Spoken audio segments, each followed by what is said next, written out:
Good morning, students.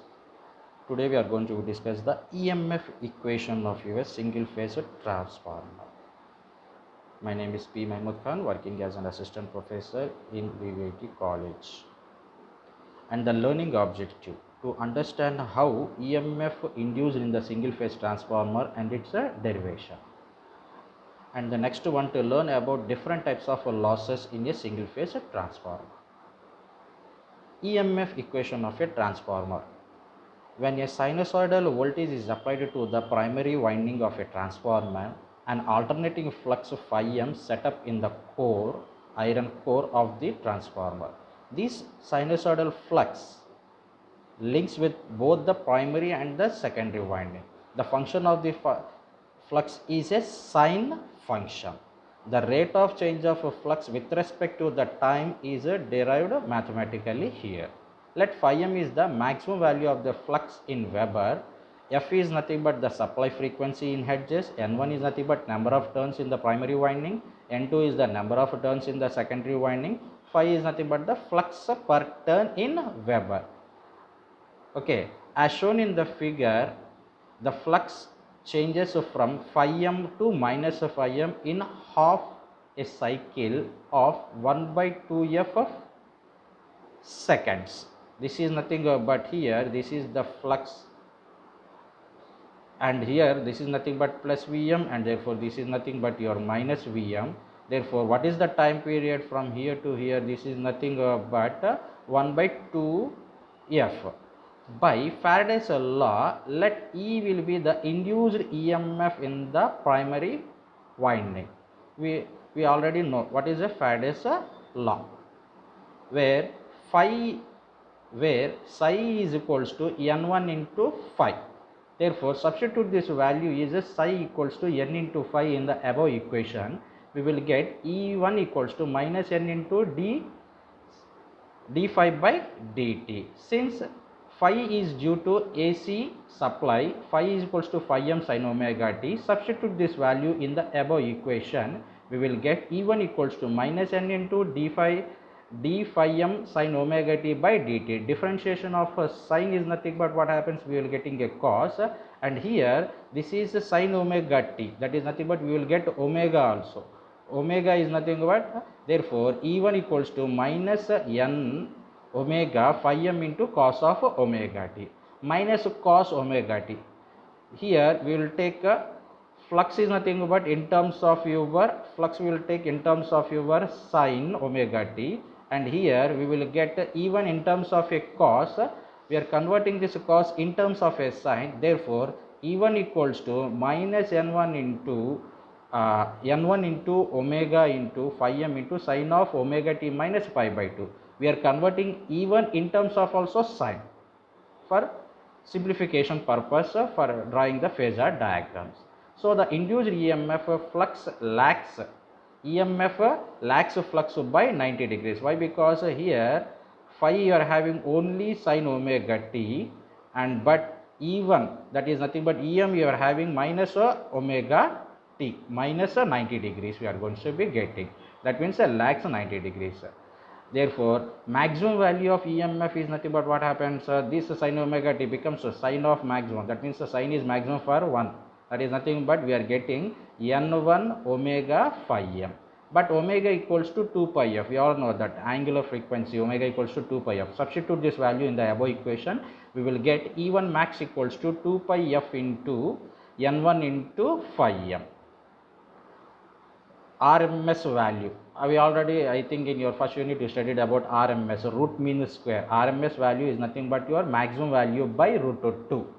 We know the maximum value and we can able to calculate the RMS value. Substitute this value in this equation. We will get E1 equals to root 2 pi Fn into phi m. And what is the value of pi? Pi we all know that pi equals to 3.1413 something, and substitute this value in this 7th equation. We will get E1 equals to 4.44 into phi 4.44 into Fn phi m. Similarly, for EMF induced in the secondary winding is also going to be same.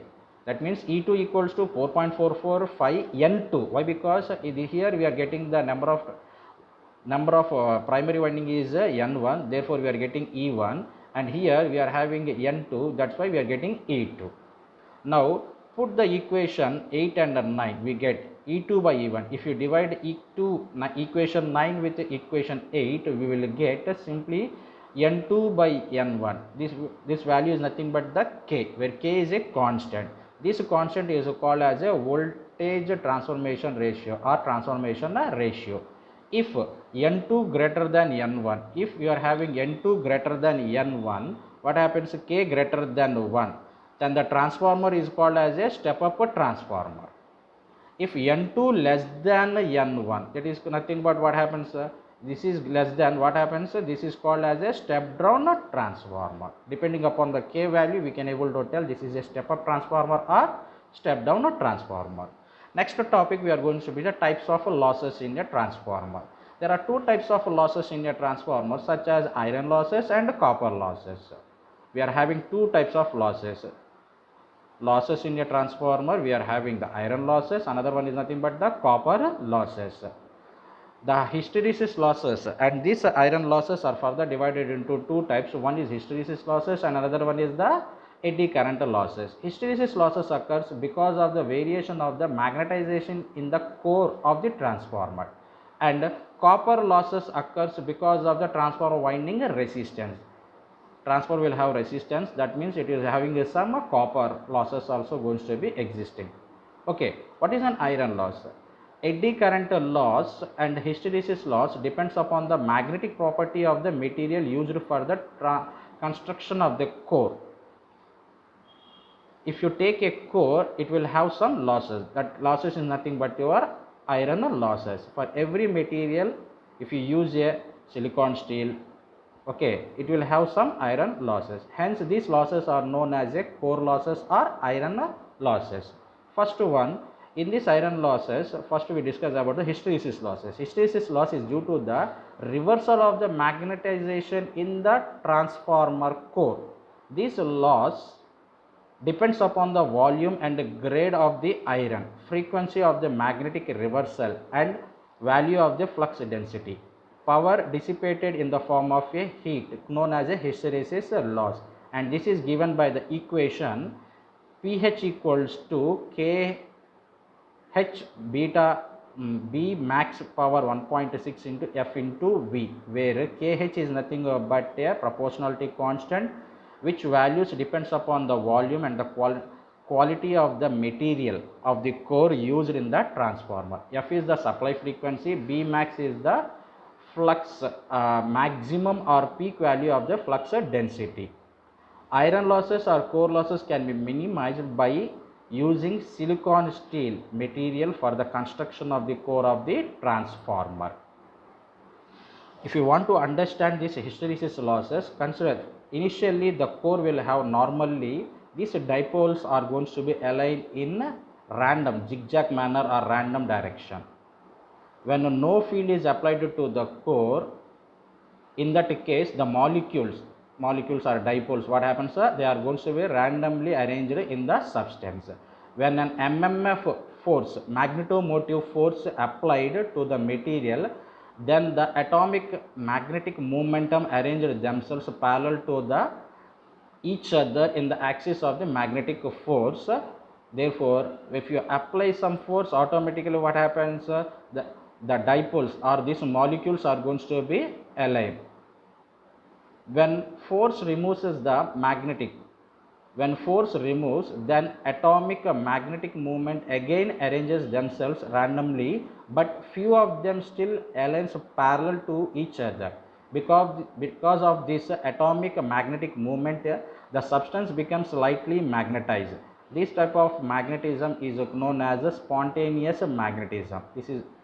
Initially this is having, if you apply a force, what happens? Automatically these molecules are going to be aligned. If you remove the force, automatically what happens? Some of these dipoles, therefore some of these dipoles or molecules are going to be aligned. This property is nothing but the spontaneous magnetism. For removing this spontaneous magnetism, the reverse MMF applied to the material. The loss which occurs because of the reversal of the magnetism is nothing but your hysteresis loss. This is nothing but your hysteresis loss.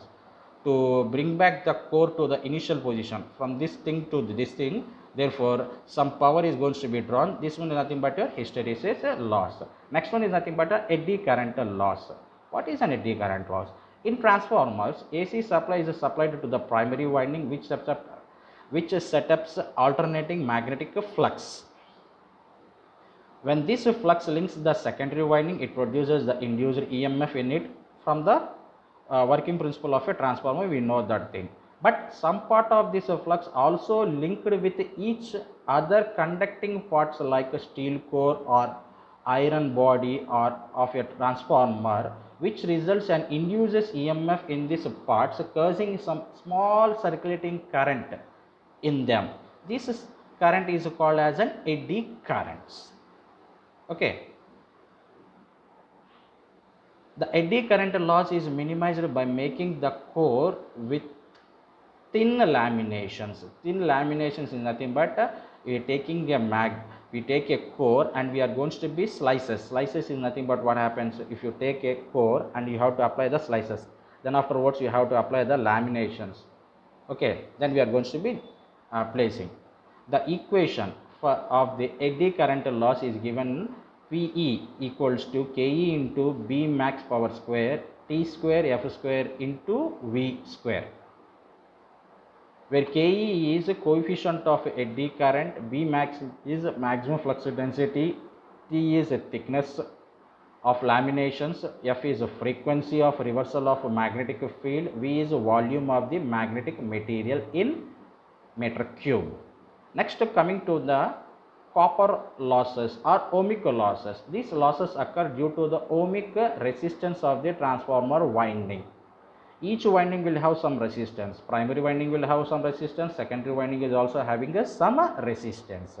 Automatically, when current is going to be flowing, due to this some power wastage is going to be existing. That wastage is nothing but power I square into R. Automatically, winding will have some resistance. Current is going to be flowing. This loss is nothing but the copper losses. If I1 is nothing but I1 and I2 are the primary and the secondary currents, R1 is the resistance of the primary winding and R2 is the secondary winding resistance, then copper losses occurred in the primary and the secondary winding is I1 square R1 and I2 square R2. I already told you power in the primary winding wastage I1 square into R1. Therefore, total copper losses. Total copper losses is nothing but what happens. Copper losses is primary winding copper loss plus secondary. That is I1 square R1 plus I2 square into R2. These losses varied according to the load and known. Hence, it is also known as a variable losses. Copper losses varies as a square of the load current. Copper losses are nothing but the variable losses. Why? Because the load is going to be changing. That is, these are a variable losses. When if you are taking this as a iron losses is going to be a constant losses. Okay. Copper loss is nothing but the variable loss. Why? Because current is changing, I square R loss is also going to be changing. And here we are having a small problems on EMF equation. Okay. A transformer has 500 primary turns and 3000 secondary turns. If the primary voltage is 240, then the secondary voltage is, assuming an ideal transformer. He is given that V1, he is given N1, and here we given to N2 also.